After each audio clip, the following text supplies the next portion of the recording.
उत्कृष्ट गायनाचार्य हरिभक्त पौराणिक विजय महाराज गायके आणि त्यांना साथ संगत करतील सोमनाथ महाराज येवले.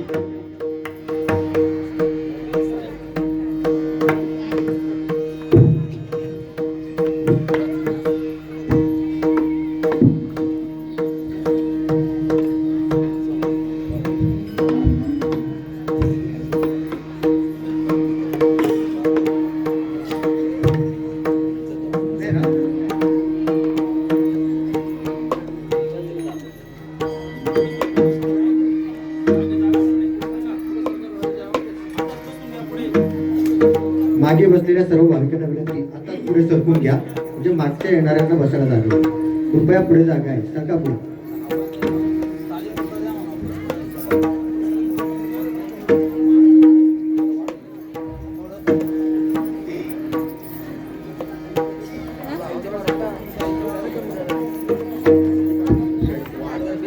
हॅलो.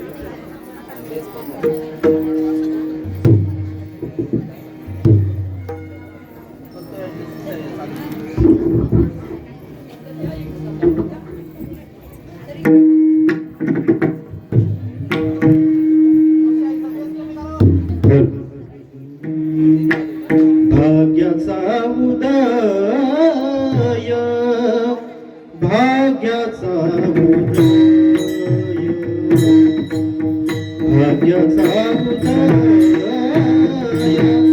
भाग्याचा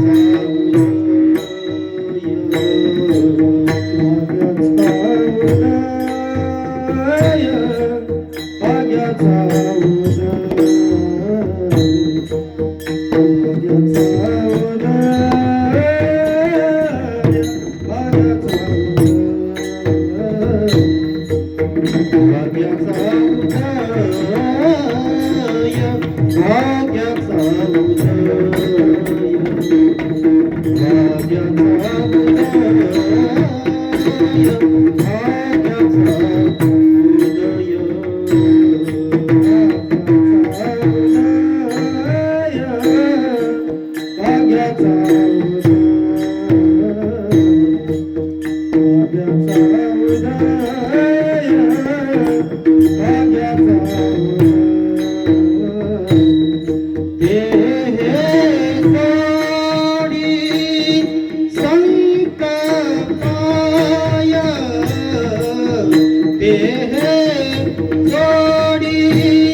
इकडे येत आहे बस.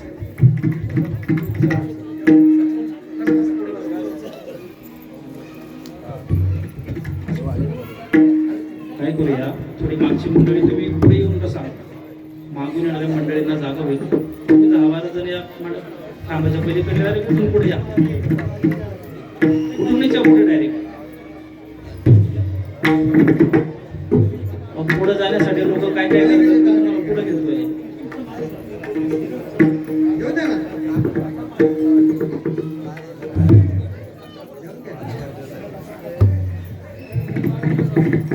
मामा तुम्ही पुढे या, पुढे शेलार मामा. हो शांताराम मामा शेलार, इकडे बसा ना पुढे येऊन तुम्ही या. खंडू नाना पडवळ पण त्यांना 3 वेळा म्हणलं बरं काय हल्ली नाही बघा. या ना इकडे पुढे तुम्ही पुढे आले म्हणजे मागची ज्यांना मागे जागा या पुढं उठून पुढे या ना सगळे मागचे. तुम्ही जोपर्यंत पुढे येत नाही तोपर्यंत मी काही चालू करत नाही. त्या खांबापासून पाठीमागचे सगळे पुढे येऊन बसा बरं. नंतर मंडळी येणार मागे परत तुम्हाला गडबड होणार. ते विक्षेप होतो सारखं या पुढे या उठून. हा इकडे या हा एक पक्वाचा आवाज चेक करा.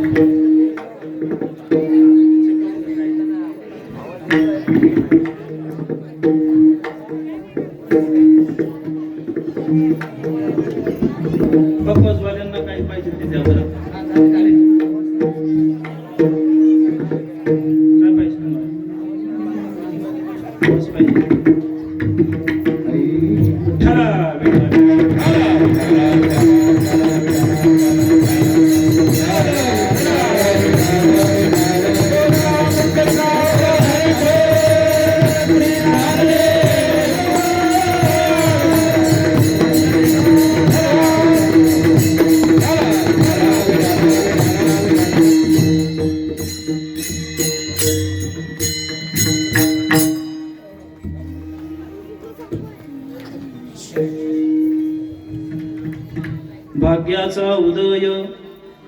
भाग्याचा उदय तेहे जोडी संतपाय येथून या लुटवू माथा मरणा वाचोनी सर्वथा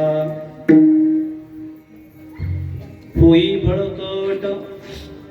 बळकट माझ्या मना तोरे धीट येथून या लुटवू माथा मरणा वाचोनी सर्वथा तुका आला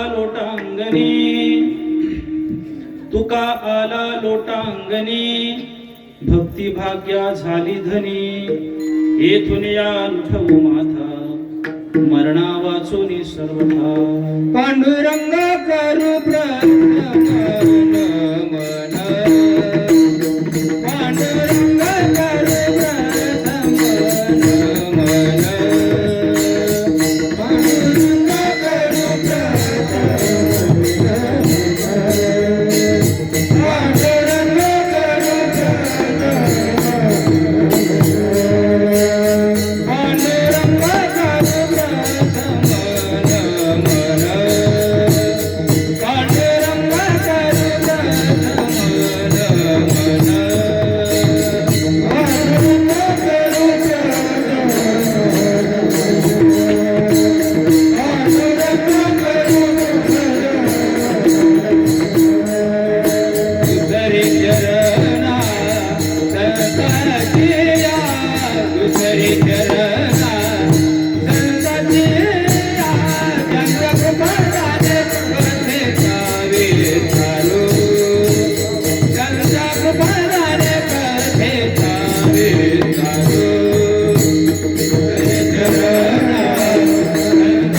दुसरे चरणा संतांचिया त्यांच्या कृपादाने कथेचा विस्तारू बाबाजी सद्गुरु दासुका.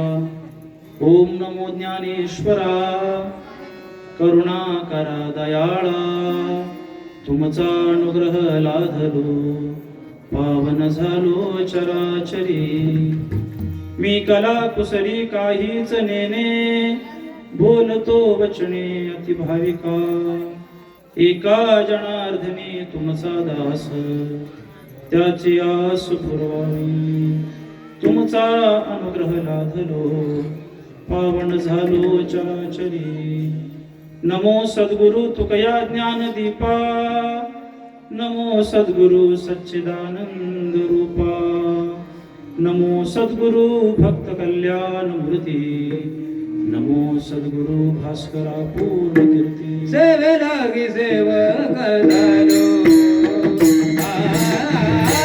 सेवे लागी सेवक झालो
आदिनाथं च मत्स्येन्द्र गोरक्षं गहिनीं तथा निवृत्ति ज्ञानदेवं च देवचूडामणि नमः अखंडानंद रूपाय सव्विज्ञान प्रदायिने भवद्वान्त दिनेशाय गुंडाख्य गुरवे नमः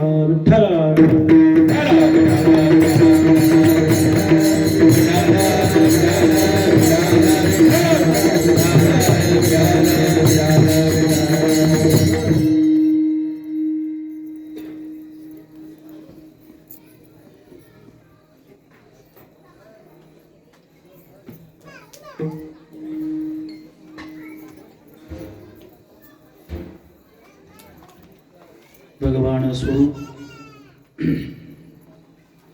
सर्व श्रोत्र वृंदाच्या चरणी विनम्र भावाने वंदन करतो. पवित्र कीर्तन रूपी सेवेकरता आपल्या समोर गायलेला अभंग याचा इको तुम्ही करून टाका. महान भगवत भक्त संत श्रेष्ठ जगद्गुरु श्री तुकाराम महाराज यांचा असून या अभंगातून तुकाराम महाराज आपल्या स्वतःच्या मनाशी संवाद साधतात, स्वतःच्या मनाचा निश्चय करतात.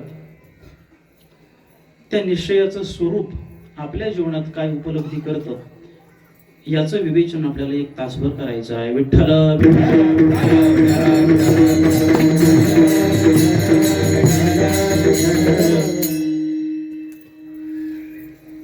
महाराज आपल्या स्वतःच्या मनाशी बोलतात. भाग्याचा उदय ते हे जोडी संत पाय. महाराज म्हणतात, अरे म्हणा माझं भाग्य जन्मजन्मीचं भाग्य उदयाला आलं, भाग्याचा उदय झाला, ते हे जोडी संत पाय आणि या संतांच्या चरणाची जोडी मला प्राप्त झाली. आता मी तुला एक सांगतो. येथून या नुठवू माथा मरणा वाचून सर्वथा. आता या संतांच्या चरणावरून, त्यांच्या चरणावर जो मी माथा ठेवलाय तुम्ही मरेपर्यंत काढणार नाही. येथून या म्हणजे कुठून? संतांच्या चरणावरून मी ठेवलेला माथा मरणा वाचून सर्वथा, मेल्याशिवाय मी काढणार नाही, म्हणजे मरेपर्यंत तिथं ठेवणार असं त्याचा अर्थ. मग काय, पण भीती मला तुझीच आहे, बाकी कोणाची भीती नाही, पण तुझीच म्हणजे मनाचीच भीती आहे. मग काय कर, होई बळकट. अरे म्हणा तू बळकट हो, होई बळकट. माझ्या मना तू रे धीट, धीट हो, बळकट हो. कशासाठी, येथून या नुठवू माथा, मरणा वाचून सर्वथा. मी माझा माथा इथून बाजूला करणार नाही, पण तुझी भीती आहे म्हणून तू धीट हो, बळकट हो आणि मला सहाय्य कर. तुका आला लोटांगणी, तुकाराम महाराज म्हणतात मी लोटांगण घातलं. तुका आला लोटांगणी, भक्ती भाग्या झाली धनी. या संतांना मी लोटांगण घातलं आणि त्या लोटांगणानं काय झालं, लोटांगण म्हणजे समर्पण केलं. त्या समर्पणानं काय झालं, मी माझ्या जीवनात जी भक्ती केली. तुका आला लोटांगणी, भक्ती भाग्या झाली धनी. माझी जी भक्ती आहे ती भाग्याची धनी झाली आणि त्यांना लोटांगण घातल्यामुळेच भाग्य उदयाला आलं. आणि पुन्हा संत चरण पावलो विठ्ठला.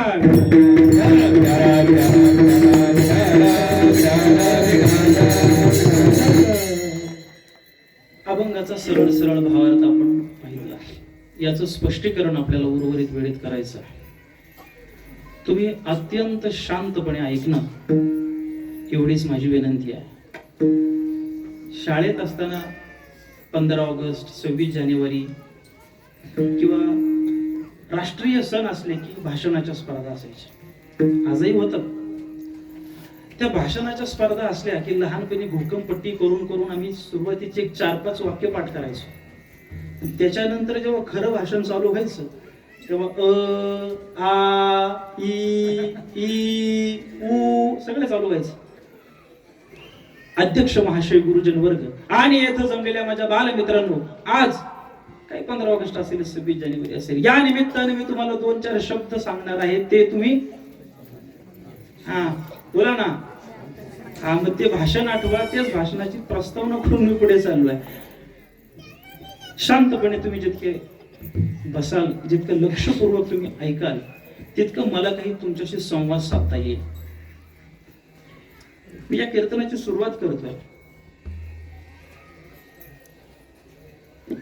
वारकरी संप्रदायाची परंपरा अशी आहे, आपली भक्ती ही शांत रस प्रधान आहे आणि त्यातल्या त्यात कीर्तन हे शांत रस प्रधान असावं. आपण सगळेजण इथं कशासाठी आलोय, जेवणासाठी कोण म्हटलं, इथं कशासाठी आलो आपण, शांतीसाठी आलो ना. प्रपंचात जी आम्हाला शांती मिळत नाही ती शांती शोधण्यासाठी आम्ही मंदिरात येतो. मंदिरात जाण्याचं दुसरं उद्दिष्ट काय, मंदिरात म्हणजे या धर्म मंडपात या कीर्तनाकडून काय अपेक्षा आहे तुमच्या. आम्ही इथे या मंडपात येताना आम्ही आमच्या अगोदर अपेक्षा तपासल्या पाहिजेत. मी चाललोय कशा करता, भाय माझ्या जाण्याचं कारण काय. पत्रिकेत लिहिले ग्रामस्थांनी अमुक अमुक तारखेपासून अमुक अमुक तारखेपर्यंत आपल्या गावात अखंड हरिनाम सप्ताह आहे, तरी कृपया सगळ्या गावकऱ्यांनी, पाहुणे मंडळी, पंचक्रोशीतल्या सगळ्या मंडळींनी कार्यक्रमाला येऊन कार्यक्रमाची शोभा वाढवायला आले का तुम्ही, कार्यक्रमाची शोभा वाढवण्याकरता येऊ नये, आपली शोभा वाढावी याच्या करता यावं. विठ्ठला विठ्ठला विठ्ठला विठ्ठला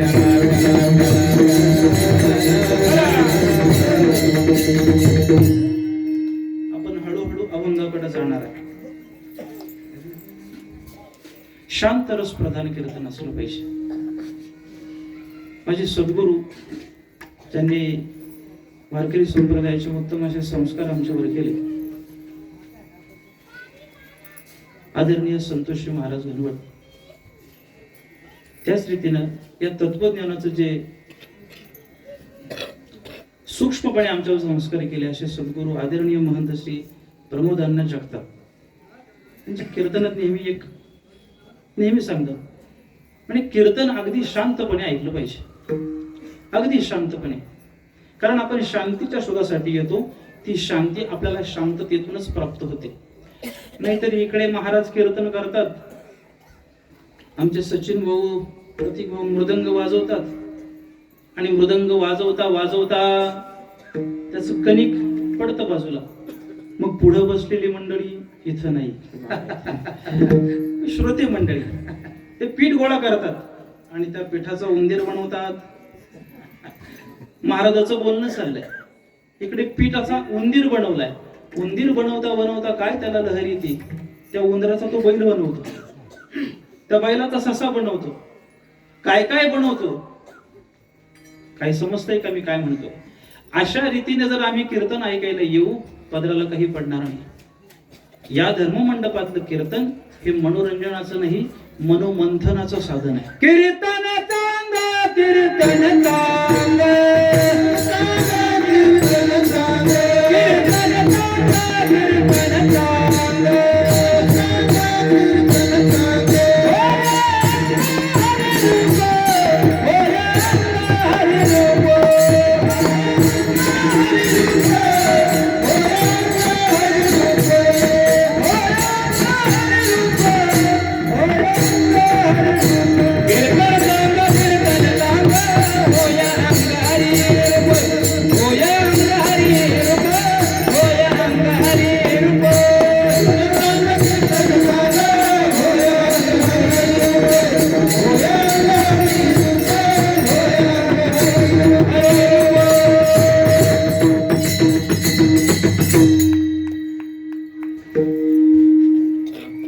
बाबा एक गोष्ट तुमच्या परवानगीनं बोलू का महाराज?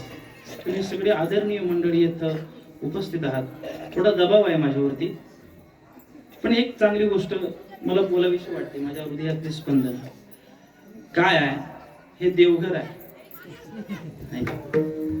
तसं पाहायला गेलं तर आज लग्न गरीबाचं आहे, लग्न गरीबाचं आहे, पण वऱ्हाडी फार श्रीमंत आहेत. त्यामुळे त्या वऱ्हाड्यांसाठी तुम्ही टाळ्या वाजवल्या पाहिजे. देवाच्या घरात कीर्तन आहे, सोपी गोष्ट आहे. आपल्या कीर्तनाकडे येऊया आपण. मी काय सांगत होतो, शांत रीतीनं आपण कीर्तन ऐकलं पाहिजे, शांततेनं. एवढीच एक माफक अपेक्षा. पुढचं काय आपण चिंतन पाहूया. या अभंगातून तुकाराम महाराज स्वतःच्या मनाची संवाद साधता, स्वतःचा निश्चय सांगतात. सालावत प्रमाणे आपल्या या देवघर गावामध्ये गेली 34 वर्ष झाली अखंड हरिनाम सप्ताहाचं प्रयोजन आपण करत आहोत. तिसऱ्या तपाची पूर्णता होत आलेली आहे. जवळजवळ महाराजाचं जितकं वय आहे तितकं आपल्या सप्ताहाचं वय आहे. त्यामुळं असंख्य आपण महान व्यक्तींना श्रवण केलेले या 34 वर्षामध्ये, महान तपस्वी महान वक्त्यांना श्रवण केलेलं आहे, आणि त्यांच्या यादीमध्ये माझ्यासारख्या पामरानं बोलणं हे माझं महत्भाग्य आहे.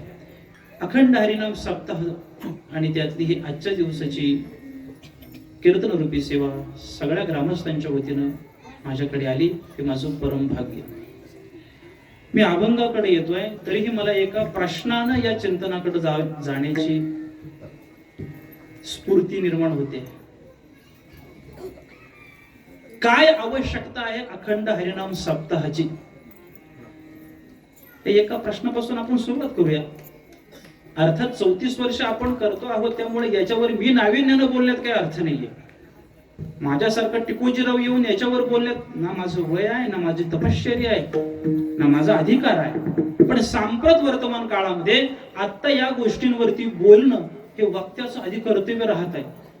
का म्हणून विचाराल तर आपण जर डोळसपणानं डोळे उघडे ठेवून जर इतरत्र पाहितलं, किंबहुना आपण जी आपली भक्ती साधना करतोय, किंबहुना वारकरी पंथातील ज्या म्हणून समष्टी साधना आहेत की त्याच्यामध्ये अखंड हरिनाम सप्ताही येतो. प्रवचनाधिक कीर्तनाधिक नामसंकीर्तन म्हणजे भजनाधिक जी साधनं आपण आपल्या उद्धाराकरता संतांनी निर्माण केली, त्यांचं जेव्हा आचरण करतोय, म्हणजे सरळ सरळ सोप्या भाषेत बोलायचं झालं तर आजूबाजूला जेवढे आणि आपल्याकडे सगळे सप्ते होतात त्यांची जर आपण आत्ताची स्थिती पाहितली तर कुठंतरी खेदानं असं म्हणावं लागतं, हे सगळं काही मनोरंजनासाठी चाललंय की काय? हा वेळ काढण्याचा मात्र प्रयोग नाहीये. इथे येऊन आम्ही फक्त 2 तास काहीतरी बाबा चला चाललोय मंदिरात, महाराज बोलतोय, कसा बोलतोय, याच्यापेक्षा तो कसा दिसतोय हे पाहायला लोक जास्त येतात. काय आवश्यकता आहे याच्यावर आता सांप्रत काळामध्ये बोलणं फार गरजेचं आहे. सगळी अधिकारी मंडळी या ठिकाणी उपस्थित आहे, पण मला जितकं ज्ञात आहे, जितकं आम्ही थोरा मोठ्यांकडनं ऐकलंय, मला असं वाटतं सत्य असत्य फार ठाऊक नाही, परंतु अखंड हरिनाम सप्ताह ही जी परंपरा आहे ही फार काही पुरातन काळातली नाहीये. कीर्तन परंपरा अगदी अनादी काळापासून आहे. नारदांपासून भगवान शंकरांपासून नामदेवरायांनी कीर्तनाची फड गाजवलेली आहे. इकडे लक्ष द्या, मी तुम्हाला सांगतोय, तुमच्याशी काहीतरी बोलतोय. फार जुनी अशी काही परंपरा सप्ताहाची नाही. फार फार सप्ताह म्हणून जो शिबिर आहे, जो उपक्रम आहे, आपल्याला फार फार जुने गेलो आपण 150 वर्षापूर्वीचे सप्ते भेटतो. 200 वर्षापूर्वीपासून सप्ताह असा प्रकार चालू असेल. एकच ठेव, 150-200 वर्षापूर्वीच्या मागे गेलो, सप्ताह म्हणून तुम्हाला दिसणार नाही, कीर्तन म्हणून दिसेल. मग काय अशी आवश्यकता निर्माण झाली की त्यावेळेच्या धुरीण मंडळींनी, फडकरी मंडळींनी हे अखंड हरिनाम सप्ताह असं एक प्रयोजन निर्माण केलं, एक सिलेबस त्याचा निर्माण केला, त्याची एक वर्गवारी केली आणि वेगवेगळ्या साधनांना एकत्र बांधून अखंड हरिनाम सप्ताह असं नियोजन लावलं. गावोगावी, खेडोपाडी याची प्रचार होत गेला आणि सगळीकडे त्याचं प्रस्त वाढत गेलं. ह्याची काय आवश्यकता? ऐकताय ना तुम्ही? काय आवश्यकता आहे? कशाला गावाचे एवढे लाखो रुपये घालवायचे आपण सप्ताहाला? सप्ताह म्हणजे काही पंक्तीसाठी आहे फक्त? सप्ताह इथे येऊन तुम्ही कीर्तनात गर्दी करावी याच्यासाठी आहे? 365 दिवस आम्ही सुखाच्या शोधार्थ प्रपंचामध्ये वेगवेगळ्या गोष्टी करतो. पहा डोकावून आपल्या अंतःकरणामध्ये प्रपंचातला जो जो बदल म्हणून मी केला, ज्या ज्या गोष्टी म्हणून मी बदलल्या, ज्या ज्या गोष्टी म्हणून मी नवीन स्वीकारल्या, आपल्या आयुष्याचं जितकं काही वय झालंय त्या वयाकडे, आपल्या भूतकाळाकडे डोकावून पहा. कशासाठी सगळं केलं हे? कशासाठी? सुखासाठी केलं की नाही? समाधानासाठी, शांतीसाठी, प्रसन्नतेसाठी, पूर्णत्वासाठी, याच्यासाठी केलं. काय अनुभव आहे तुमचा?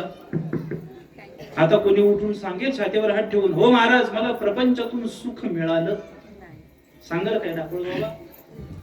तुम्ही जवळ बसले म्हणून आणि तुम्ही जरी काय म्हटले तरी तसं म्हणणार नाही म्हणून मी जरा तुम्हाला बोलायला. काय अनुभव आहे प्रपंचातला? प्रपंचातून सुख मिळालं नाहीये. संतांनी हेरलं, जो जीव जन्माला आलाय, जो मनुष्य आहे, तो सुख शोधण्याकरता प्रपंचातल्या वेगवेगळ्या वस्तूंचा संग्रह करतोय, वेगवेगळ्या गोष्टी प्राप्त करण्याचा प्रयत्न करतोय, पण त्याचा जो रस्ता आहे, त्याची जी जागा आहे ती चुकलेली आहे. त्याला जे सुख आहे, त्याला जी शांती आहे, त्याला जे हवंय ते तिकडे नाही भेटणार, ते या धर्ममंडपातून मिळेल, या संतांच्या संगतीतून मिळेल, भगवत नाम संकीर्तनानं मिळेल. म्हणून मग त्या शांतीच्या प्राप्तीसाठी संतांनी हा राजमार्ग उभा केला आणि आपल्याला जे हवंय, जे सुख, जी शांती, जी प्रसन्नता, जी पूर्णता, आपल्या जीवनाचं जे उद्दिष्ट आहे, आपण का जगतोय, काय जगण्याचं कारण आहे, याची सगळी कारण मीमांसा जिथून मिळेल ते संतांचे ग्रंथ आहेत, संतांचे विचार आहेत. त्या संतांचं विचारांचं प्रदान आपल्यापर्यंत यावं, त्याचा प्रचार आपल्यापर्यंत व्हावा, याच्या करता अखंड हरिनाम सप्ताहाची योजना आहे. विठ्ठला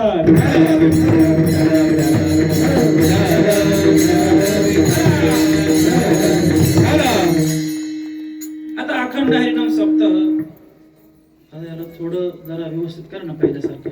मला थोडं खूप चांगलं आहे, म्हणजे फक्त पहिल्यासारखं करा. थोडं हा आवाज माझा जाड करा जरा.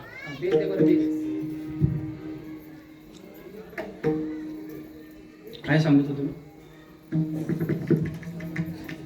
ते काय वय झाल्यामुळे मला विसरलं होतं. कीर्तन परंपरा काय? हा, अखंड हरिनाम सप्ताह.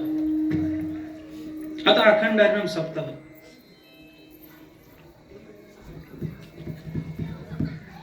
अखंड हरिनाम सप्ताहामध्ये काय काय? पहिलं काय? सकाळच्या प्रसादाला काकड आरती. काकड आरती नंतर विष्णू सहस्रनाम असेल म्हणा, किंवा ज्ञानेश्वरी पारायण किंवा गाथा पारायण. दुपारच्या सत्रात गाथा भजन, थोडा नंतर आराम, त्याच्यानंतर संध्याकाळी प्रवचन, त्याच्यानंतर प्रवचनानंतर कीर्तन, कीर्तनानंतर झोपायचं कोण म्हटलं? कीर्तनानंतर महाप्रसाद, महाप्रसादानंतर हरिजागर, पुन्हा सकाळी पहाटेपर्यंत हरिजागर आणि पुन्हा परत काय? काकडा आरती, पुन्हा नंतर परत ज्ञानेश्वरी पारायण, सगळं असं सायकल चालतं, 7 दिवस चालतं, बरोबर. पण याच्या सगळ्या गोष्टीमध्ये तुम्ही एक गोष्ट विसरताय, असं नाही वाटत का? झोपले काय? कुठली गोष्ट आहे? अखंड हरिनाम सप्ताह. सप्ताह म्हटलं ना, अखंड हरिनाम. ते हरिनाम कशाच्या आधाराने घ्यायचे? म्हणजे प्रतीक काय त्याचं? विणा. काय अपेक्षा होती संतांची? सगळ्या गावातल्या लोकांनी यावं मंदिरामध्ये, त्या कमिटीकडे, त्या वारकऱ्यांकडे आपलं नाव द्यावं किंवा त्यांना सांगावं, ह्या दिवसाला ह्या वेळेला हा विना प्रहर माझा. प्रत्येकाच्या मुखाला भगवंताचं नामस्मरण यावं म्हणून प्रत्येकानं अर्धा तास 1 तास विना घ्यावा. राम कृष्ण हरी, राम कृष्ण हरी, राम कृष्ण हरी, राम कृष्ण हरी असा नामजप करावा. असे उदात्त आणि पवित्र हेतू होता. सगळे एकदम गप्प कसे काय झाले? त्या विना प्रहराची आत्ताची परिस्थिती काय आहे? विना प्रहर आहे, विना पहार आहे. काय परिस्थिती आहे आता? म्हणजे मला इथलं बोलायचं नाही, इथं सगळं उत्तम देवाचं घर आहे ना. गावातल्या किंबहुना त्या वाडीतल्या त्या सगळ्या घरातून 1-1, 2-2 माणसं येऊन प्रत्येकाने यावानी नामस्मरण करावं. आज आम्ही त्या विना प्रहराचं काय करून ठेवलंय, आम्ही भाड्याने माणसं आणलेली आहेत. इथलं नाही सांगत, आम्ही आमच्या तिकडचं सांगतो. या गोष्टींवरती आता वर्तमानात बोलायला कोणी तयार नाहीये. आपले कार्यक्रम भव्य दिव्य होत चालली आहे, गर्दी वाढत चालली आहे. पण इथं बसलेल्या प्रत्येकाला मला एक विचारायचं आहे, कधीतरी आपल्या अंतःकरणात 34 वर्षामध्ये असा कधी विचार आला का की बाबा मी मंदिरात जाऊन अर्धा तास 1 तास स्वेच्छेने विना घेईल, बळजबरीनं नाही? आणि असं जर आलेलं नसेल तर 34 वर्षात आपण काय केलं हे ज्याचं त्यानं शोधावं. विठ्ठला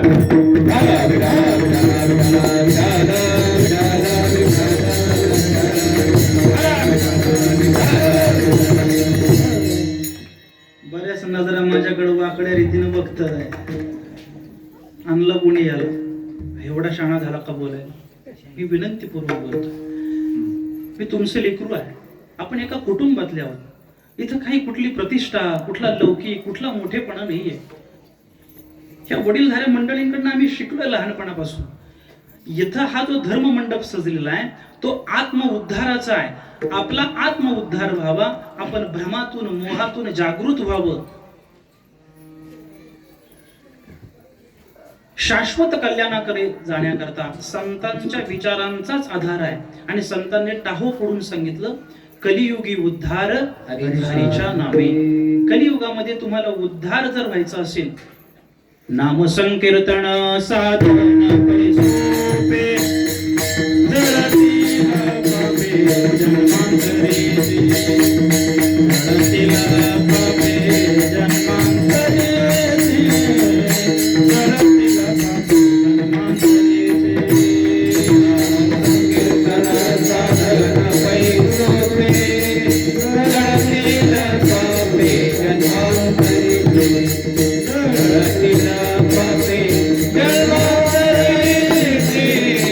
जरती पापे जन्मांतरीची,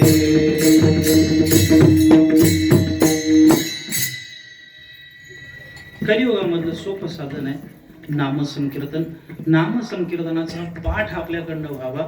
365 दिवस ज्या सुखासाठी आपण तळमळतोय ते प्रपंचात नाहीये. कितीतरी प्रमाणाने ते सिद्ध करता येईल, पण मला वेळ घ्यायचं नाहीये. तथ्याचं सत्याचं वक्त्यानं बोललं पाहिजे, वक्त्याचं ते अधिक कर्तव्य आहे.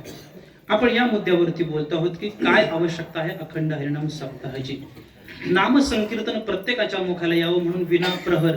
इथून मागे जे झालं असेल ते झालं असेल, किमान आता कानावर पडल्यानंतर उद्या तरी मंदिरात विना घेण्यासाठी गर्दी होईल एवढी माफक अपेक्षा करायला हरकत नाही पाटील. याचा अर्थ तुम्हाला ते पटलेलं नाही. अशा 5 किलोचा 7 किलोचा नातू आपण दिवसभर खांद्यावर घेऊन कंटाळा येत नाही. अर्धा किलोचा विना घ्यायला आपल्याला जर त्रास होत असेल, भगवंताची ही कृपा माना की या क्षणाला आपण आता जिवंत आहोत. भगवंताने आपल्याला या ठिकाणी आपण श्रवण करत आहोत. या क्षणाचा आपण फायदा करून घेतला पाहिजे. गेलं लक्षण पुन्हा परत येणार नाही. म्हणून या वर्षीच्या सप्ताहात विना घेण्याचा आटोकाट प्रयत्न करा. उद्या इथं भांडणं लागली पाहिजे विना घेण्यासाठी, विना देण्यासाठी नाही. आता केवढं काय केलं, घ्या बाबा एकदाचा. किती तातडीने देतो आपण. मी काय सांगतोय, अखंड हरिनाम सप्ताह कशा करताय, प्रत्येकाच्या मुखाला नामसंकीर्तन यावं, नामस्मरण घडावं. म्हणून अखंड हरिनाम विनाप्रहर. त्याच्यानंतर आपल्याला आपल्या जीवनाचा जो बोध आहे, संतांचे जे अभंग आहे त्याच्यातून मिळतो. मग त्यातले निवडक अभंग वारकरी फडकरी मंडळीने तयार केले आणि काकड आरती नामक एक प्रकरण केलं. त्या प्रकरणातून तरी आपल्याला बोध व्हावा म्हणून काकड आरती आहे. भगवंताला जाग करण्याच्या निमित्तानं, स्वतःला जाग करण्याकरता काकड आरती आहे. त्यानंतर ज्ञानेश्वरी पारायण नाही, 365 तुम्ही ज्ञानेश्वरी वाचली नाही समजली, किंवा सप्ताहात येऊन तरी पारायण करावं, अक्षरांची तरी ओळख व्हावी, एवढी माफक अपेक्षा. म्हणून ज्ञानेश्वरी पारायण आहे, गाथा भजन आहे. बरं, याच्यातलं नुसतं वाचून समजत नाही, म्हणून संध्याकाळच्या सत्रामध्ये पुन्हा एखाद्या अभ्यासकाला, कोणी अभ्यासक महाराज असतील त्यांना आपण बोलवून त्या ज्ञानेश्वरीतला किमान एखादी ओवी, एखादा श्लोक आम्हाला समजावा. याच्याकरता ज्ञानेश्वरी प्रवचन आहे. प्रवचनाचा मुख्य विषय तत्वज्ञान हा आहे. तत्वज्ञान त्याच्यातून आम्हाला प्रकट व्हावं. त्या तत्वज्ञान हा विषय असल्यामुळेच प्रवचनाला आता संख्या कमी आहे का? नाहीतर सप्ताहातलं प्रवचन म्हणजे बुवाची परीक्षा. टाळकऱ्यांना नाही समजायचं, पण इथं आता आमचे 4-5 आम्ही सगळे सम. काय चुकतंय माझं? सप्ताहातलं प्रवचन म्हणजे आपली परीक्षाच आहे. सांगायचं कोणाला, म्हणे काही नाही आहे की विठ्ठल विटेवरती उभा, तुम्ही तुमचं बघून घ्या. त्याच्यामुळे ते प्रवचन काढलं आणि 10व्याला नेऊन ठेवलं दशक्रियेला. तिथं तरी लोक येतील. मी काय सांगतो इकडे, आम्ही उगाच टाइमपास करत नाहीये, हे सत्य आहे. आम्हाला कळायला पाहिजे आम्ही काय करतोय, कशा करता करतोय हे आम्हाला कळायला पाहिजे ना. त्याच्यानंतर मग सर्व समावेशक भगवंताच्या भक्तीचा मार्ग आम्हाला मिळावा म्हणून रात्रीच्या संध्याकाळच्या सत्रामध्ये हरिकीर्तन हा विषय आहे. त्यानंतर मग हरिभजन आहे. असा हा समग्र अखंड हरिनाम सप्ताह हे एक शिबिर आहे, आपल्या करता असलेलं एक शिबिर आहे 7 दिवसाचं. त्यामुळे त्या शिबिराचा आपण पूर्णपणे फायदा करून घेतला पाहिजे. विठ्ठल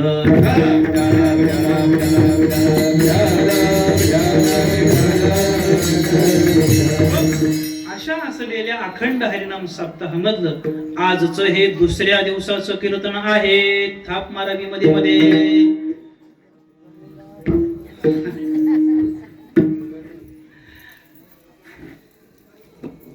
काय सांगतो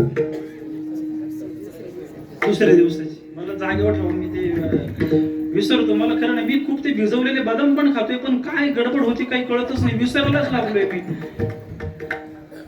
2ऱ्या दिवसाची कीर्तन हे सेवा माझ्याकडे आहे. अलिखित दंडकाप्रमाणे ज्या वडीलधाऱ्या मंडळींकडून आम्ही ऐकले ते तुमच्या समोर थोडं सांगतो.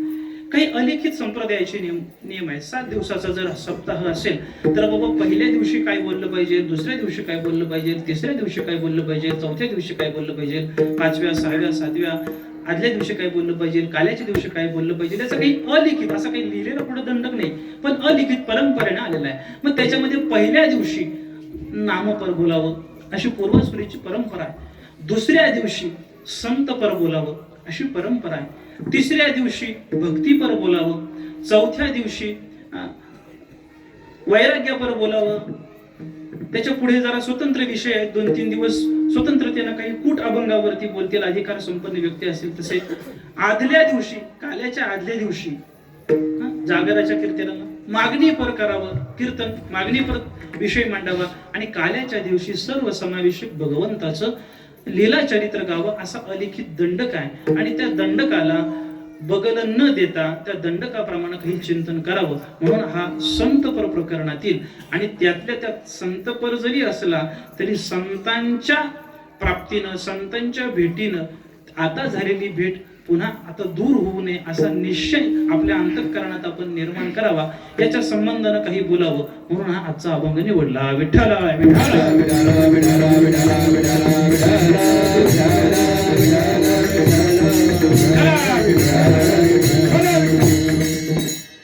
गायलेल्या अभंगाचा विचार असा आहे.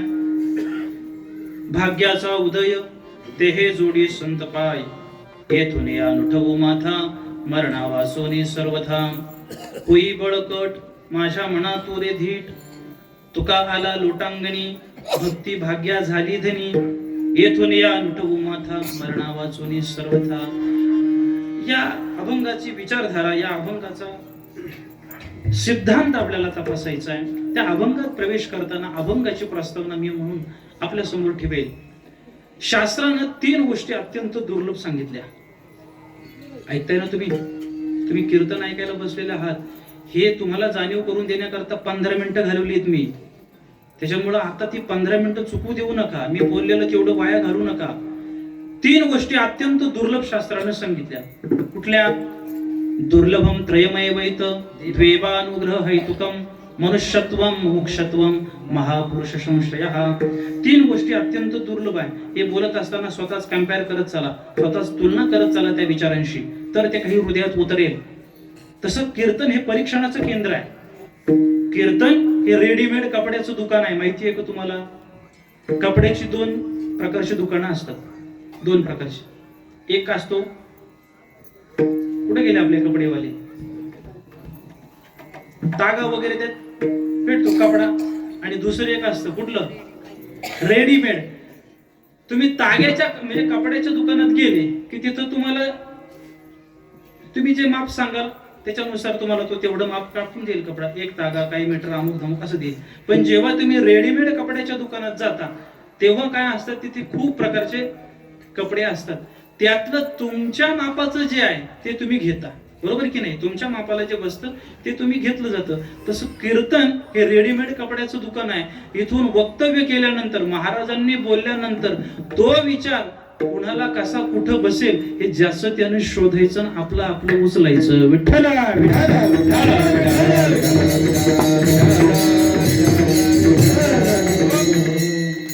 3 गोष्टी शास्त्रानं दुर्लभ सांगितल्या. मनुष्यत्वम अत्यंत दुर्लभ आहे. मनुष्यत्व म्हणजे काय? या पृथ्वी तलावरती 84 लक्ष योनी आहे असं शास्त्र सांगतं. आपण सगळी शास्त्राला मानणारी माणसं आहोत. या 84 लक्ष योनीमध्ये सर्वश्रेष्ठ योनी कुठली असेल तर ती मनुष्याची आहे. मनुष्य जन्म आहे. इतर जीव जंतू आणि आपल्यामध्ये तसा विशेष फरक नाहीये. शास्त्र असं म्हणतं, आहार निद्रा भय मैथून सर्व योनीशी समसमान. इतर जीवजंतू आणि आपण याच्यामध्ये विशेष फरक नाही. आहार, आपल्याला भूक लागते. किडा मुंगी पशु पक्षी गाय बैल म्हैस रेडा हत्ती उंट वाघ सिंह कोल्हा लांडगा जेवढे तुम्हाला नाव माहिती असेल तेवढे प्राणी, आपल्याला जशी भूक लागते तशी त्यांना पण भूक लागते. आहार, आपल्याला जशी झोप लागते तशी इतरांना पण झोप लागते. आपल्याला जशी भीती वाटते तशी त्यांना पण भीती वाटते. आपल्याला आपली प्रजोत्पत्ती व्हावी, आपला वंश वाढावा हे प्रत्येकाला वाटतं. तसं प्रत्येक जीवाला आपला वंश वाढावा असं वाटतं. या 4 स्थितीमध्ये इतर जीवजंतू आणि मनुष्य समसमान आहे. पण एका गोष्टीनं मनुष्य हा इतर जीवजंतूंपासून वेगळा होतो. कुठल्या गोष्टीनं? बुद्धी, शेपूट, शिंग, ते तर अवयवांचा प्रकार आहे. एका गोष्टीनं मनुष्य इतर जीवजंतूंपासून, बुद्धी म्हणायला गेलं तर जनावरांना पण बुद्धी आहेच की नाही असं कसं म्हणतात? अनेक हे ज्ञान नाही कोठे, अनेक हे ज्ञान नाही कोठे,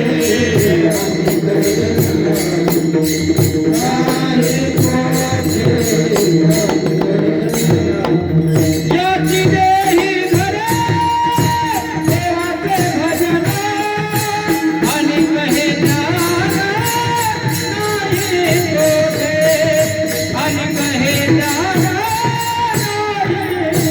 कोठे, देही घरे देवाचे भजन, अनेक हे ज्ञान नाही कोठे, अनेक हे ज्ञान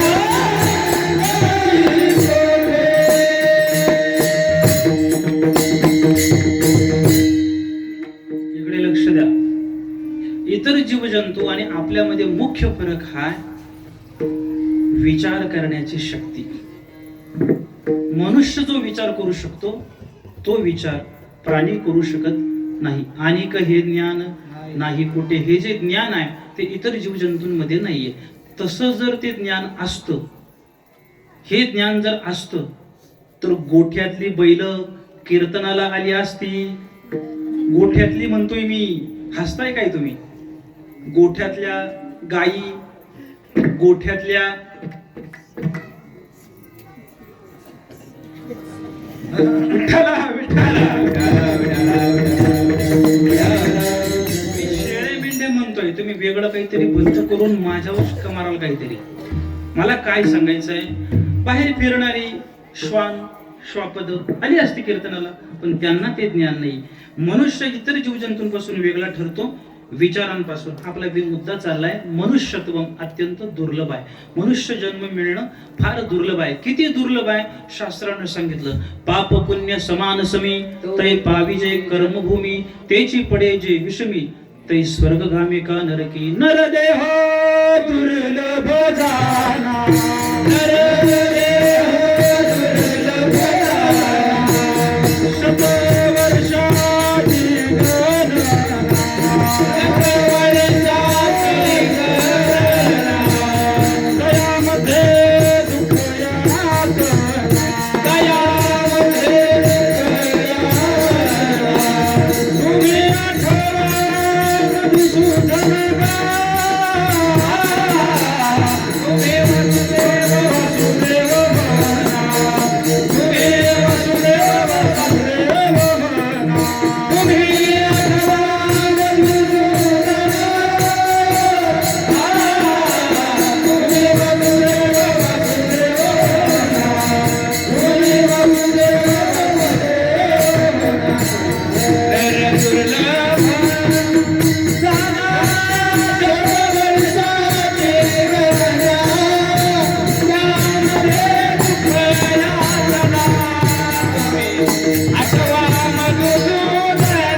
कितीतरी प्रमाणानं हे सिद्ध करता येईल की मनुष्य देह मिळणं फार दुर्लभ आहे. ऐका, हे फार महत्वाचं बोलतोय. याचं आश्चर्य पण सांगणार आहे तुम्हाला. हा मुद्दा जेव्हा मला क्लोज करायचा आहे, बंद करायचा आहे, तेव्हा याचं आश्चर्य सांगेल. इतका दुर्लभ नरदेह आहे. एक एक योनी, कोटी कोटी फेरा, मग लागे वारा.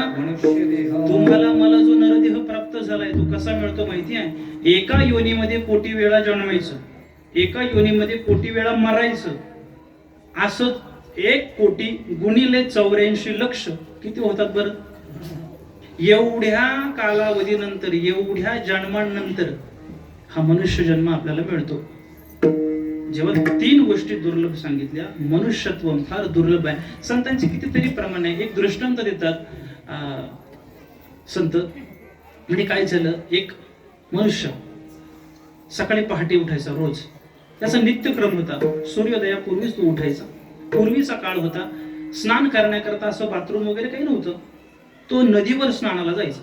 सकाळी उठायचा, नदीवर स्नानाला जायचा. उजाडता उजाडता तो नदीवर स्नानाला जायचा. रोजचा नित्यक्रम त्याचा. सकाळी उठला, नदीवर स्नानाला गेला आणि गेल्यानंतर गंगेला नमस्कार केला, नाही का? नमामि गंगे तव पाद पंकजं सुरासुरैर्वन्द्य दिव्य रूपं भुक्तिं च मुक्तिं च ददासि नित्यं भावानुसारेण सदा नराणाम्.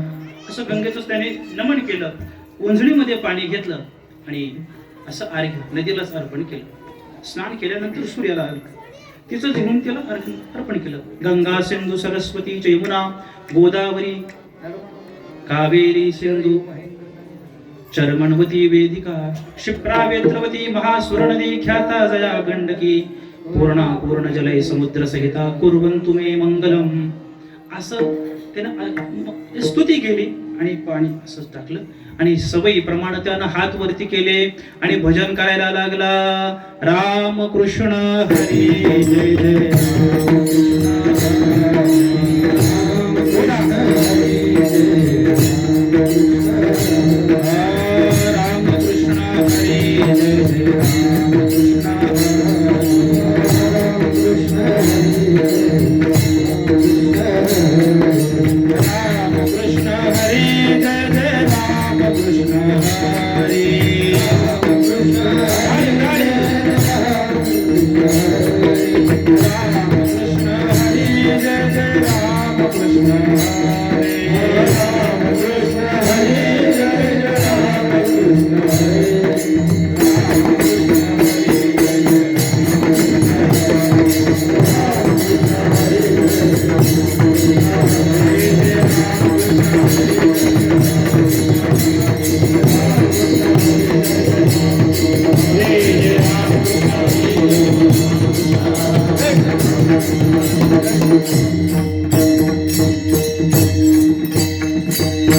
असं तू भजन करत होता आणि पाहता काय असं टाळी वाजवता वाजवता एक कावळा त्याच्या हातामध्ये आला आणि त्या दिवशी नेमकी राजाने एक दौंडी दिली होती की जो कोणी कावळा पकडून आणेल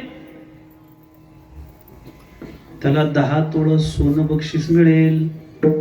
10 तोळं. आता हा योगायोगाने गेलता आणि याच्या कानावर दौंडी पडली म्हणजे कावळा पकडून आणेल त्याला 10 तोळे सोने. सोडतंय काय कोणी? 1,50,000 झाले असं काय करत आहे? त्यानं तो कावळा घेतला, राजाकडे गेला. राजाला म्हणाला मी कावळा पकडलाय. राजाने त्याला बक्षीस दिलं. दृष्टांत संपला. मला सांगायचंय हे, तो माणूस कावळा पकडायला गेला होता काय? तो गेलता कशाला? स्नान करायला. तसं संतांनी सांगितलं, पावला हा देह काकटाळी न्याय, पावला हा देह काकटाळी न्याय, पावला हा देह काकटाळी न्याय, पावला हा देह काकटाळी न्याय, पावला हा देह काकटाळी न्याय.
योगायोगानं कावळा जसा अचानकपणे हातात भेटावा तसा तुम्हाला आम्हाला नरदेह मिळालेला आहे. त्याचं आश्चर्य सांगायचंय मला. किती दुर्लभ आहे. आतापर्यंत जेवढं सांगितलं तेवढं दुर्लभ आहे नरदेह भेटणं. आणि आश्चर्य हे आहे, असा दुर्लभ असलेला नरदेह, असा दुर्लभ असलेला नरदेह तुम्हाला मला मिळाला आहे. पण आपल्याला भान कुठं आहे? एक चांगलं वाक्य सांगू सांगू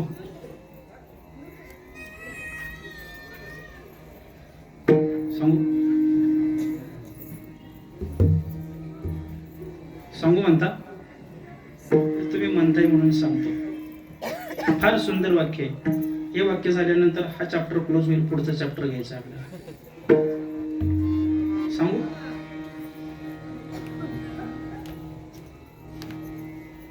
मनुष्य शरीर मिळूनही जो मनुष्य सुखी नाही त्याला या जगातली कुठलीच गोष्ट सुखी करणार नाही. पैसे द्यायचे की काय? ज्या सुखासाठी आपण प्रयत्न करतो आहोत ते सुख आपल्याला या नरदेहातच आहे. हे कशावरून? स्वर्गीचे अमर इच्छिता की देवा मृत्यू लोकी व्हावा. का व्हावा? नारायण नामे हो जीवन मुक्त, नारायण नामे हो जीवन मुक्त, नारायण नामे हो जीवन मुक्त, नारायण नामे हो जीवन मुक्त. कीर्तनी आनंद गाऊ विदे, कीर्तनी आनंद गाऊ विदे, नारायण नामे हो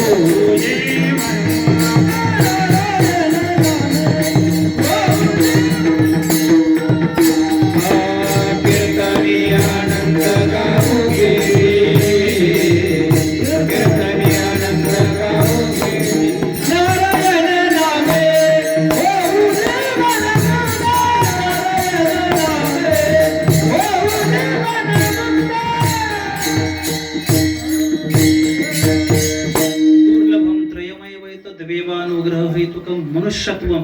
मनुष्य जन्म मिळणं फार दुर्लभ आहे. अजून थोडं विस्तारित करून सांगतो. मनुष्य जन्म मिळणं, मनुष्यत्वम या शब्दाचा केवळ इतका अर्थ नाहीये की मनुष्य जन्म म्हणजे मनुष्य शरीर. मनुष्यत्वम या शब्दाचा खरा अर्थ आहे माणसाच्या जन्माला येऊन माणसासारखं वागणं, हे मनुष्यत्व आहे. नाही तर आता ही पिस्टीन फाईल बघा. विठाला विठाला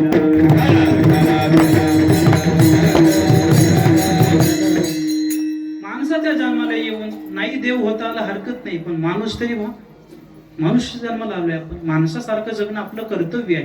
मनुष्यत्व फार दुर्लभ आहे. दुसरी गोष्ट आहे मुमुक्षत्व. माणसाच्या जन्माला येऊनही उद्धाराची कामना निर्माण होणं, मोक्षाची कामना निर्माण होणं हे फार दुर्लभ आहे. कशावरून? कारण संत सांगतात म्हणून. जागोजागी संत आपल्याला त्याच्यातूनच जाग करतात.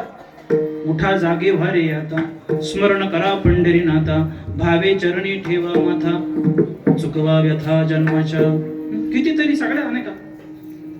माया विघ्ने भ्रमला खरे, म्हणता मी माझे नि खरे, हे तो संपत्तीचे वारे. हे सांगतात की नाही संत? माया विघ्ने भ्रमला खरे. मायेनं भ्रमानं तुम्ही भुललेले आहात, त्याच्यातून तुम्ही जागे व्हा. आपल्याला गोधडीतून जाग नाही करीत संत, मोहातून, माया मोहातून जाग करण्याकरता संत आपल्याला. म्हणजे मोक्षाची कामना अत्यंत दुर्लभ आहे, खूप दुर्लभ आहे. मनुष्यत्व, मुमुक्षत्व, मुमुक्षत्व. आता मोक्षाची कल्पना पण वेगळी आहे. आपल्या रीतीने मोक्षाचा अर्थ काय? मोक्ष कशाला म्हणतोय आम्ही?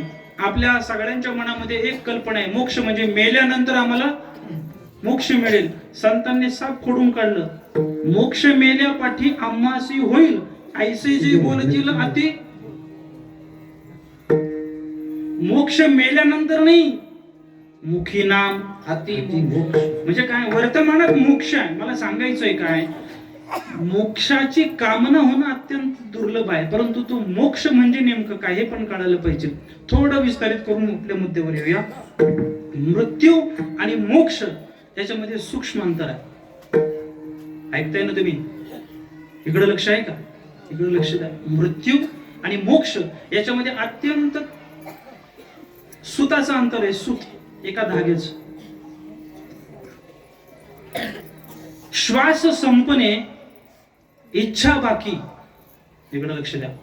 श्वास संपणे, इच्छा बाकी याचे नाव मृत्यू असे. परत एकदा ऐका. श्वास संपणे, इच्छा बाकी याचे नाव मृत्यू असे. इच्छा संपणे, श्वास बाकी याचे नाव मोक्ष असे. मुखी नाम हती मोक्ष, मुखी नाम हती, मुखी नाम हती, मुखी नाम हती. ऐसे साक्ष बहुतांची, ऐसे साक्ष बहुतांची, ऐसे साक्ष बहुतांची, ऐसे साक्ष बहुतांची, ऐसे साक्ष बहुतांची, ऐसे साक्ष बहुतांची.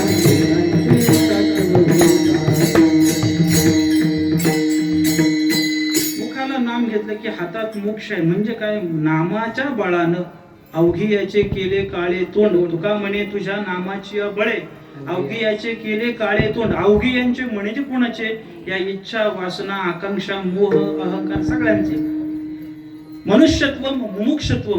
तिसरी गोष्ट अत्यंत दुर्लभ आहे, ती म्हणजे महापुरुष संश्रय. हा संतांची भेट होणं अत्यंत दुर्लभ आहे. एक वेळ मनुष्यत्व, मुमुक्षत्व या दोन गोष्टींची प्राप्ती होईल, पण संतांची भेट होणं अत्यंत दुर्लभ आहे.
कृपा केली, इतकं दुर्लभ आहे.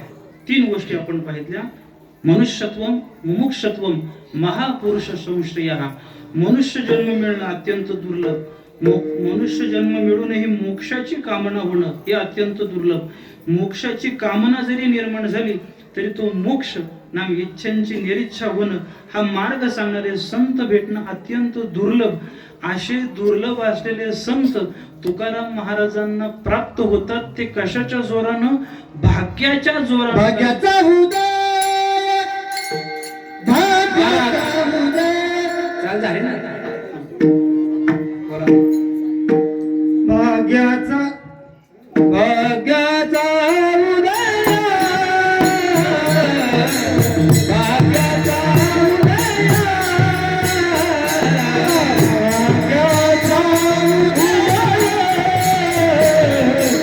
भाग्याचा उदय, भाग्याचा उदय, भाग्याचा उदय,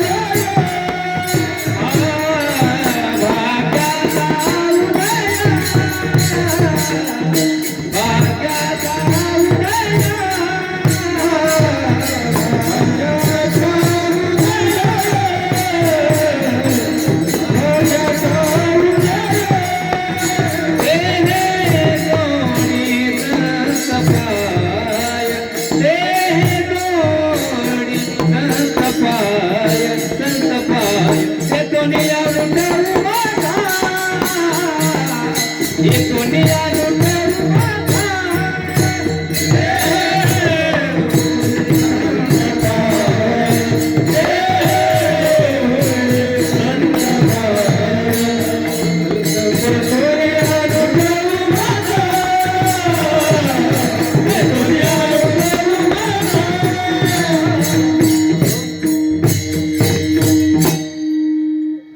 संतांची भेट होणं हे भाग्याचा उदय तुकाराम महाराजांनी मानलं. पण आता प्राप्त परिस्थितीला माझं खरंच भाग्य उदयाला आलं. विठ्ठला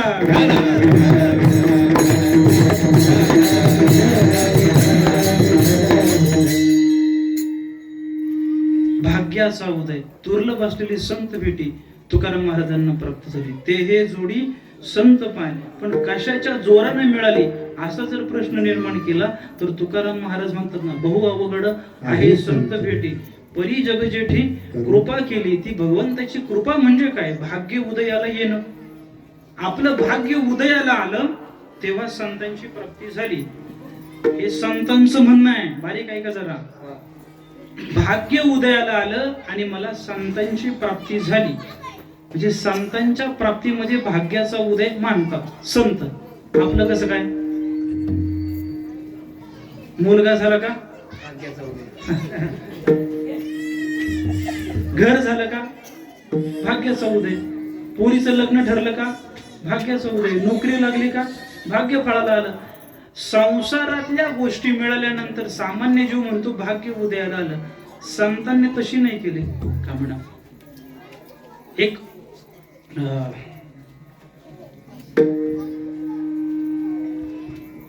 अभंग आहे, त्याला आपण म्हणूया काय म्हणतात ते, विठ्ठला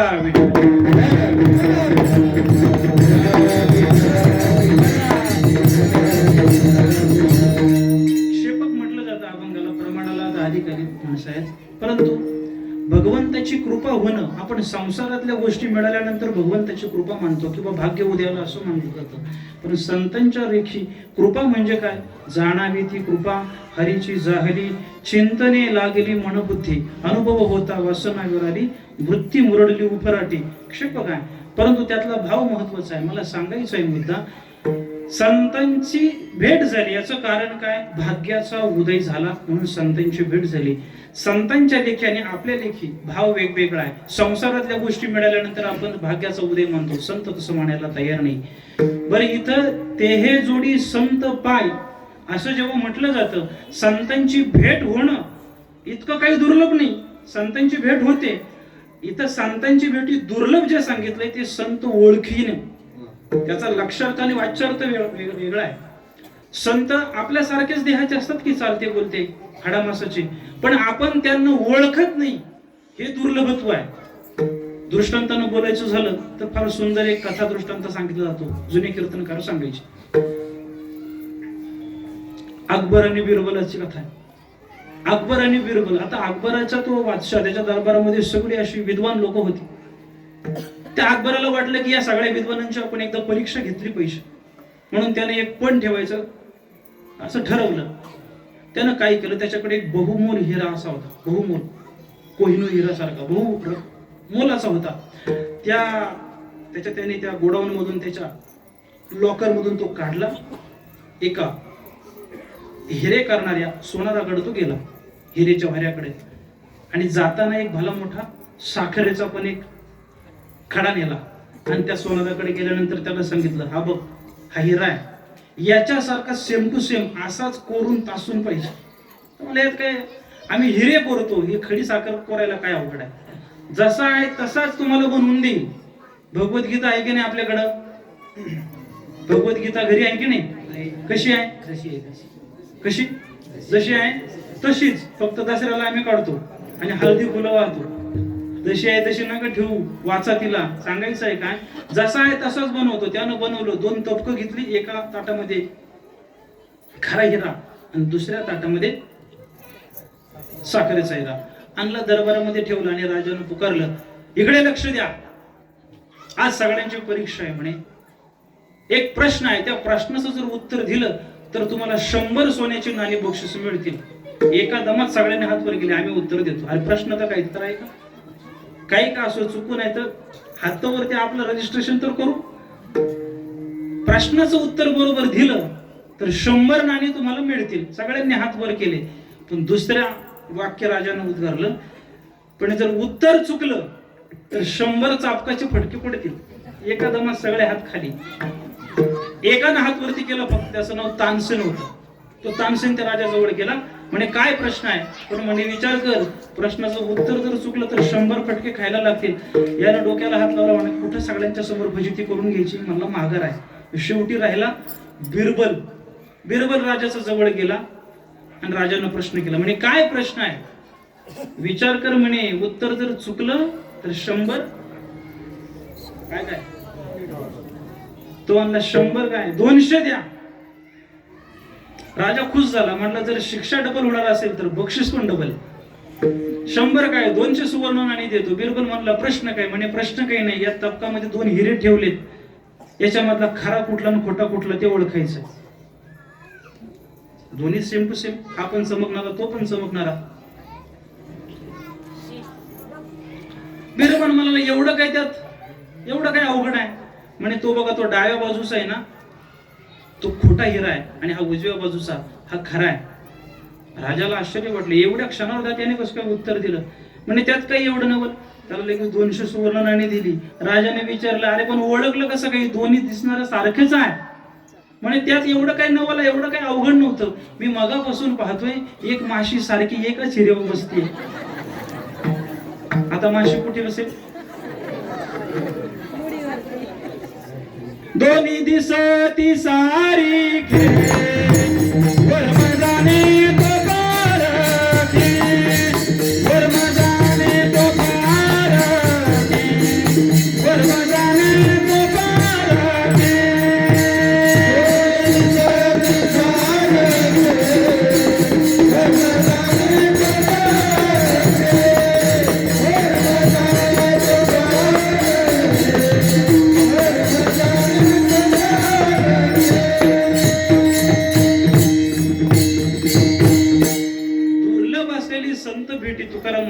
प्राप्त झाली. तुम्हाला आम्हालाही संतांची भेटी बऱ्याच वेळा झाली, पण ओळखता कुठं आलं? वर्म जाणे तो पारखी. सामान्य मनुष्य आणि संत याच्यामध्ये फारसा फरक नसतो. जवळजवळ वेडा माणूस आणि संत सारखाच असतो. वेड्या माणसाची जी लक्षणं आहेत ती संतांची लक्षणं आहेत. गजानन महाराज, स्वामी समर्थ,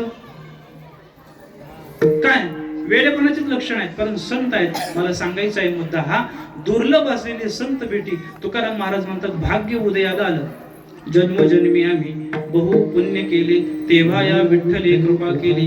जन्मजन्माचं जसं भाग्य उदयाला आल्यानंतर ज्ञानेश्वर महाराज म्हणतात की माझं भाग्य जसं उदयाला आलं, तसं तुकाराम महाराज म्हणतात, भाग्याचा उदय ते हे जोडी संत पाय. आता हे संत पाय या शब्दाचा लक्षार्थ संत विचार हा आहे.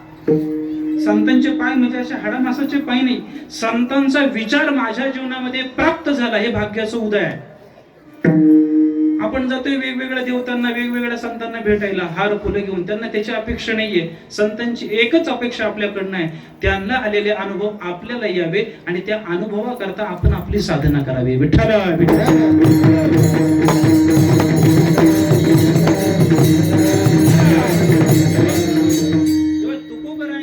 जीवनचरित्राचा अभ्यास करू तेव्हा तुकाराम महाराजांनी नेमका कोणाकडे अंगुली निर्देश केलाय? ते हे जोडी संत पाय, म्हणजे हे संत पाय नेमके कोणाचे नाही का? तुकाराम महाराजांनी किती वर्णन केलंय ज्ञानेश्वर महाराजांचं. हे ज्ञानेश्वर महाराजांकडनं म्हणून आहे. ज्ञानेश्वर महाराजांकडे अंगुली निर्देश आहे.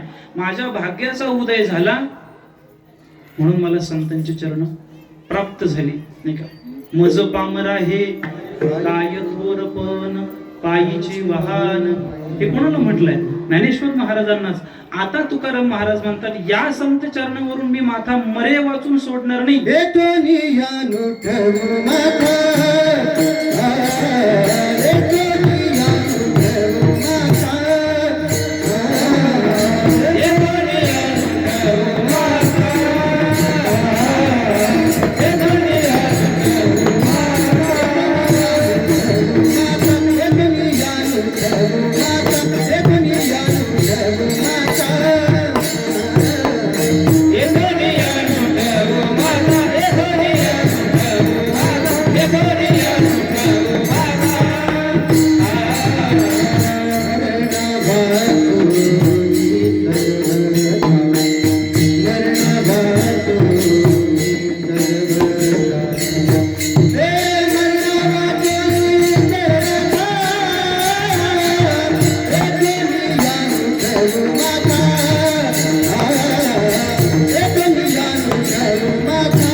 अत्यंत दुर्लभ असलेली संत भेटी मला प्राप्त झाली.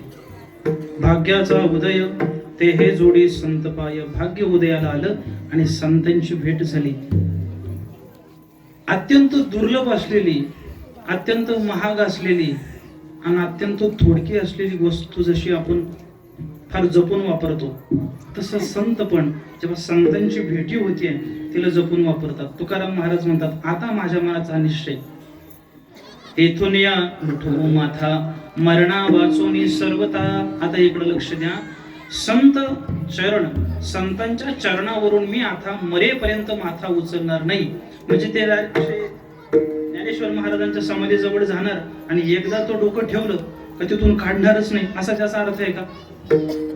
त्याचा अर्थ हा आहे की आता ज्ञानेश्वर माऊलींच्या तत्सम पूर्वासुरीच्या संतांच्या विचारांपासून मी क्षणभर सुद्धा आता बाजूला होणार नाही. येथून या म्हणजे कुठून?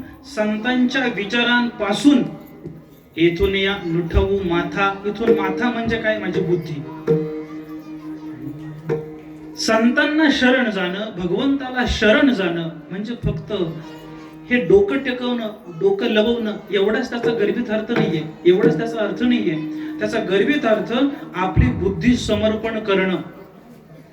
देवाची उपासना आपण समर्पणानं केली पाहिजे. आपली विचारधारा देवाच्या विचाराशी जोडली पाहिजे. इकडे लक्ष द्या, फार महत्वाचं बोलतोय मी. तुकाराम महाराज सांगतात, येथून या नुठवू माथा, मरणा वाचूनी सर्वथा.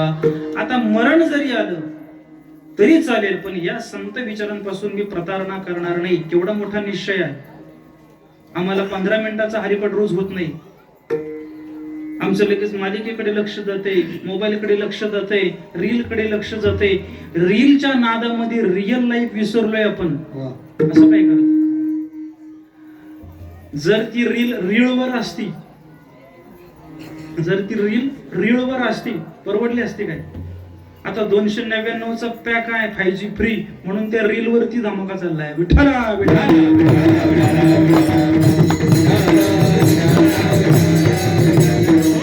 तुकाराम महाराज आपला निश्चय सांगतात, येथून या नुठवू माता, मरणा वाचोनी सर्वता. पण तुकाराम महाराजांना भीती आपल्या मनाचीच आहे. कारण ते मन फार चंचल आहे, नाही का? मन ओढा एवढाय उभ्या पिकातल ढोर, किती हाकल तरी येतं, नाही का? मन अत्यंत चंचल आहे. या मनाला मात्र बांधलं पाहिजे. म्हणून मनाला विनंती करतात अभंगाच्या, होई बळका होई बळका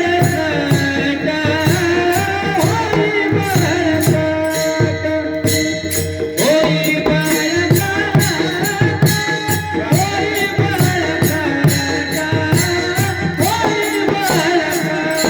बळका होई बळका.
कसं काय चालायचं?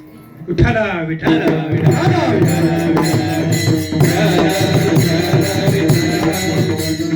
मी या चरणाचा अर्थ सांगतोच. कीर्तन आता आपल्या समारोपाकडे जाते. अवघ्या 5 मिनिटात आपलं कीर्तन थांबणार आहे. बराचसा भाग सांगून झालाय. या चरणाचा मला अर्थही थोडक्यात सांगायचा आहे, पण तो सांगण्या अगोदर मला एक शल्य अंतःकरणातलं प्रकट करायचं आहे. पण ते मी अस्पष्ट रीतीनंच व्यक्त करेल. ज्यांना समजेल त्यांना समजेल. रस्त्याला पण झाडं असतात, आपल्या अंगणात पण झाडं असतात, असतात का नाही?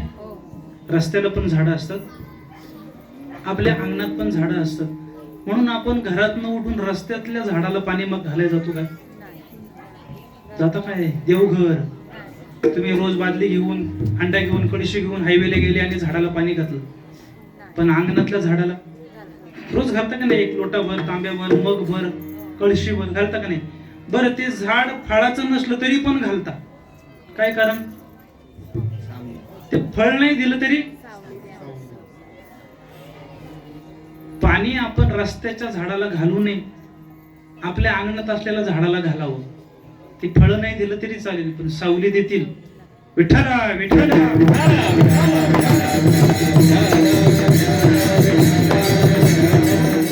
मोठेपणाच्या नावाखाली आपण किती कार्यक्रम करतोय.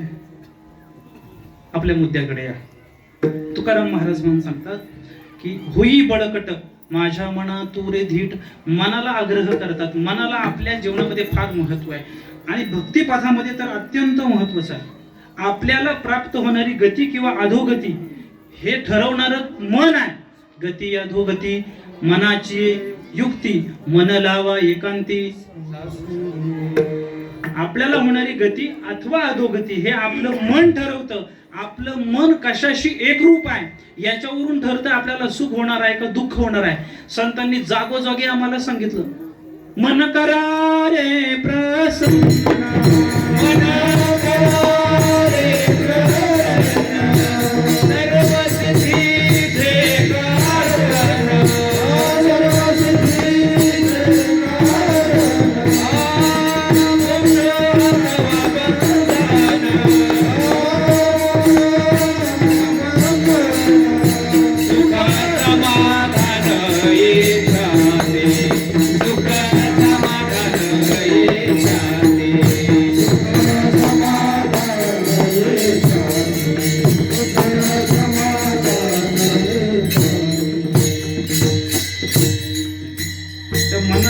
सांगितलंय. मने प्रतिमा स्थापिली, मने मना पूजा केली, मने प्रतिमा स्थापिली, मन माऊली सकळांची. मनाला माऊली म्हटलंय.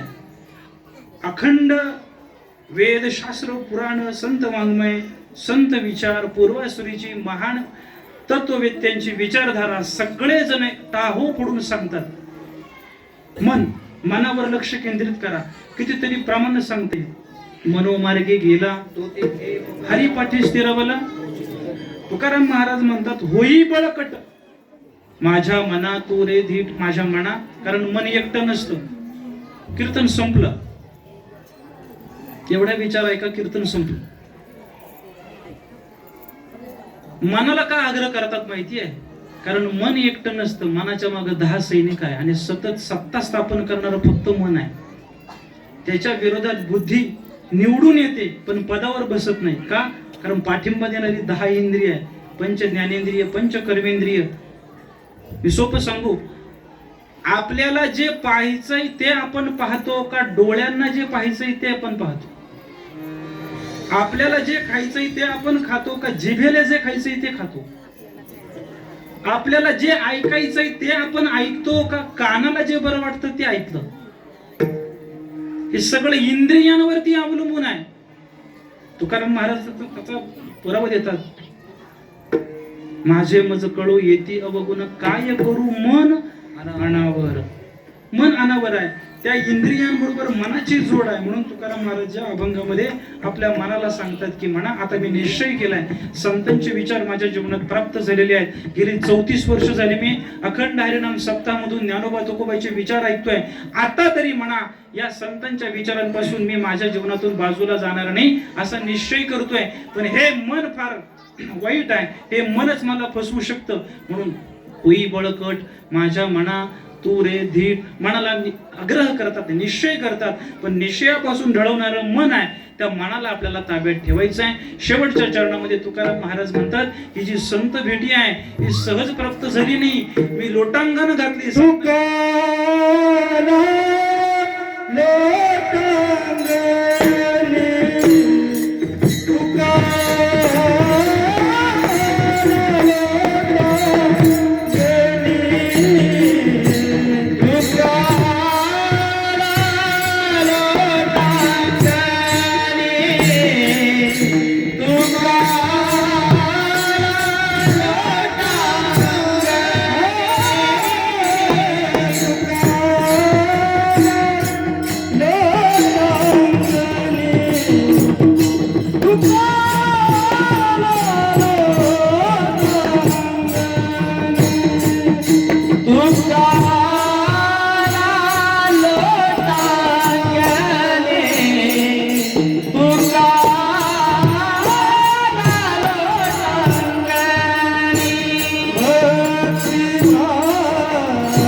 सर्वथा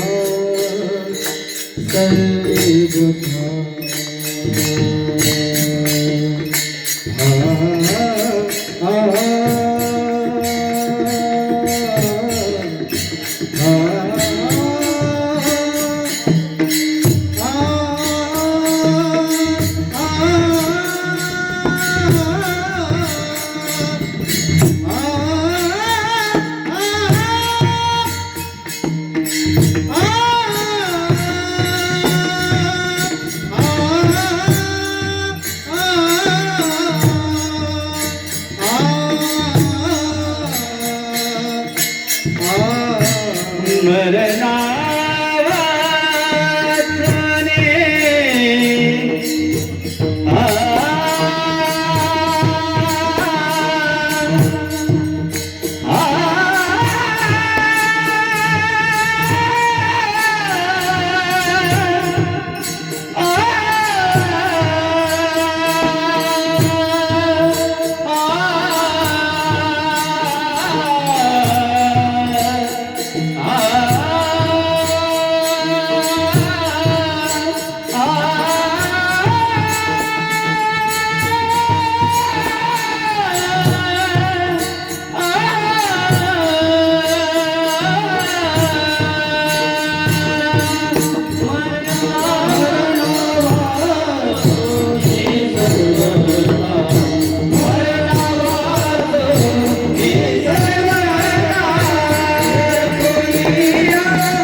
भक्ती भाग्या झाली धनी.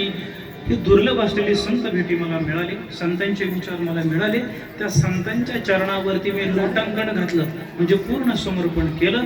आणि त्याच्यामुळं झालं काय, माझी भक्ती भाग्याची धनी झाली, भक्तीला भाग्य प्राप्त झालं. असा हा अभंग. भाग्याचा उदय ते हे जोडी संत पाय, येत होती माथा मरणा वाचोनी सर्वथा. होई बळकट माझ्या मना तुले धीट, तुका आला लोटांगणी भक्ती भाग्या झाली धनी. झालेली सेवा तुम्हा सर्व संत सज्जनाच्या चरणी समर्पित करून, काल भैरवनाथाच्या चरणी, भगवान शिवजींच्या चरणी समर्पित करून या ठिकाणी थांबतो. कीर्तन सेवा संपली. 1 मिनिटात घोषवार असा आहे. तुकाराम महाराजांना त्यांच्या जीवनात भाग्याच्या उदयानं संतांच्या विचारांची प्राप्ती झाली. इकडे लक्ष द्या, कीर्तन संपलं, इकडे लक्ष द्या. तुकाराम महाराजांना त्यांच्या भाग्यानं पूर्व पुण्यानं संतांच्या विचारांची प्राप्ती झाली. आता तुकाराम महाराज निश्चय करतात की या संतांच्या विचारांनाच मी माझं जीवन जगेल, या संतांच्या विचारांना प्रतारणा करणार नाही, तिथून मी बाजूला होणार नाही, मरणा वाचून सर्वथा. या अभंगाचा घोषवार आपल्यासाठी आहे. गेली 34 वर्ष झाली अखंड हरिनाम सप्ताहाच्या निमित्तानं आमच्या कानावर जे जे संत विचार आले, ते संत विचार आम्ही आमच्या जीवनात जगणं आणि मृत्यूपर्यंत मरेपर्यंत त्या संतांच्या विचारांपासून बाजूला न होणं हा निश्चय आपण करणं गरजेचं आहे. एवढा भाव त्या ठिकाणी ठेवतो. समग्र ग्रामस्थांचा या ठिकाणी धन्यवाद व्यक्त करतो की आपण मला पात्र समजलात या व्यासपीठावर बोलण्याकरता. समग्र गावकरी उपस्थित आहेत, पंचक्रोशीतील महनीय व्यक्ती या ठिकाणी उपस्थित आहेत. आदरणीय वंदनीय प्रातस्मरणीय गुरुवर्य श्री नाथाबाबा मोरे या ठिकाणी बाबा पूर्ण 2 वेळ या ठिकाणी कीर्तनासाठी उपस्थित आहे. माझं भाग्य आहे, हे माझं भाग्य उदयाला आलंय. आदरणीय वंदनीय गुरुवर्य श्रीमान श्री प्रकाशजी महाराज जाधव बाबा या ठिकाणी उपस्थित आहे. फार मोठी तपस्वी मंडळी आहे, सगळी अधिकाराची मंडळी आहे. सगळ्यांचं मला नावं माहिती आहे, पण मला क्षमा करा, सगळ्यांचं नाव घेतलं. पुढे पुन्हा 10 मिनिटं वाढतील आणि मग माझ्यावर शिक्का पडेल. महाराजाला वेळ कळत नाही का, त्यामुळे ढाकूळ बाबा आहेत, सगळी मंडळी आहे. माझा सर्व मित्र परिवार आहे की ज्यांच्याशिवाय माझी शोभा नाही. म्हणून माझ्या सगळ्या मित्र परिवाराला अभिवादन करतो आणि या ठिकाणी थांबतो.